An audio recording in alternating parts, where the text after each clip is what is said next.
कितने जालिम होते हैं ना ये खून के रिश्ते। जिसने दादी के सामने तो आवाज़ ऊंची की है, मगर तुम्हारे सामने न कभी आवाज़ उठाई है और ना ही सर।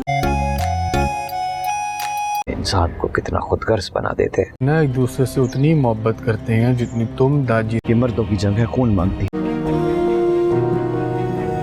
इस दुनिया में एक आप ही वो शख्स हैं जिससे मुझे कोई शिकायत नहीं है। किसी न किसी एक का तो खून बहेगा, चाहे वो मैं। बाकी सबने तो मुझे अपने मफादात के लिए यूज किया और मजीद यूज करना चाहते। ड्रामा सीरियल गुलाम बादशाह सुंदरी के आने वाले एपिसोड में आप लोग देखेंगे पहली नजर में देखने के बाद बादशाह सुंदरी पर मर मिटा था और उसने सोचा कि सुंदरी एक बिकाऊ लड़की है, वो उसकी कीमत अदा करके और उसके साथ जो चाहे वो अपनी मर्जी कर सकता है। लेकिन जैसे जैसे दोनों की जिस तरह मुलाकातें होती रही उसके बाद बादशाह को इस बात का पता चल गया कि सुंदरी कोई ऐसी वैसी आम लड़की नहीं है और जिस तरह की सोच बादशाह की सुंदरी के ऊपर थी सुंदरी वैसी बिल्कुल भी नहीं थी। बादशाह ने उसे अपनी कैद में पकड़ तो लिया था, लेकिन जब सुंदरी ने अपने बारे में सब कुछ बताया कि वो ऐसी वैसी लड़की नहीं है तो बादशाह को उसके ऊपर रहम आ गया और उसी रहम के साथ बादशाह ने उसे आजाद कर दिया। और फिर बादशाह ने उसके साथ काफी प्यार और मीठे लहजे से बात की और अपनी गलती की माफी भी मांगी कि मुझे माफ कर दे, मुझसे बहुत बड़ी खता हो गई, मैंने आपको एक बिकाऊ लड़की समझा। अब बादशाह का दिल सुंदरी के ऊपर पूरी तरह से आ तो चुका है, लेकिन अब बादशाह को गुलाम की जरूरत पड़ रही है और अब बादशाह चाहता है कि सुंदरी से मिलवाने के लिए गुलाम उसकी हर तरह से मदद करे। बादशाह ने इस बार गुलाम को बहुत बड़ा काम दे दिया है और गुलाम से कहा कि जिस जगह वो मुझे पहली मर्तबा मिली थी मुझे वहां ले चलो। मैं एक दफा फिर उससे मुलाकात करना चाहता हूँ, उससे बात करना चाहता हूँ। जो कुछ मैं उससे ना कह पाया अब मैं उससे मिलकर वो सब कुछ कहना चाहता हूँ और उसको मैं भी बताना चाहता हूँ कि मैं भी बुरा इंसान नहीं हूँ।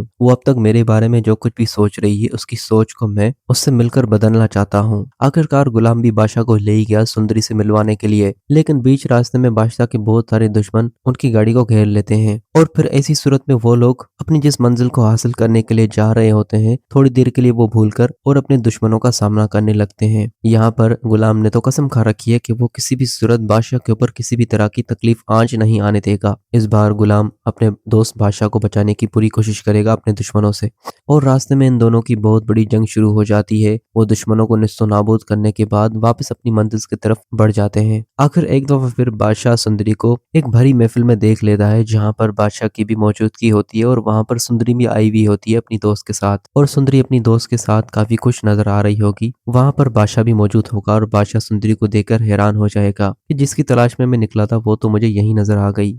लेकिन गुलाम को अब तक इस बात की हैरत हो चुकी है कि आखिरकार बादशाह को क्या हो गया है। एक लड़की के पीछे बादशाह इतने पागल हो गए हैं और उस लड़की के पीछे अपना सब कुछ लुटाने को भी तैयार हो चुके हैं, क्योंकि बादशाह कभी भी ऐसा नहीं था, वो तो जुल्म करने वालों के साथ जुल्म करता था। लेकिन आज एक लड़की के लिए बादशाह इतना बदल चुका है कि उसने गुलाम से कह दिया है कि वो उस लड़की को हासिल करने के लिए किसी भी हद तक जा सकता है। और इस बार गुलाम को बादशाह के इरादे कुछ ठीक नहीं लग रहे, लेकिन फिर भी गुलाम बादशाह को उसकी मंजिल की तरफ ले जाता है और बिल आकर बादशाह एक बार फिर सुंदरी को देखकर उससे मुलाकात भी कर लेता है और उसके पास जाकर खड़ा हो जाता है। सुंदरी भी बादशाह को इस तरह देखकर वो भी हैरान हो जाएगी। इन दोनों को आमने सामने देखकर गुलाम काफी हैरान हो जाएगा और गुलाम को भी आखिरकार सुंदरी नजर आ जाएगी कि जिस लड़की पर बादशाह अपना दिल दे बैठा है आखिर वो लड़की ये है और गुलाम को भी पहली नजर में सुंदरी काफी पसंद आएगी।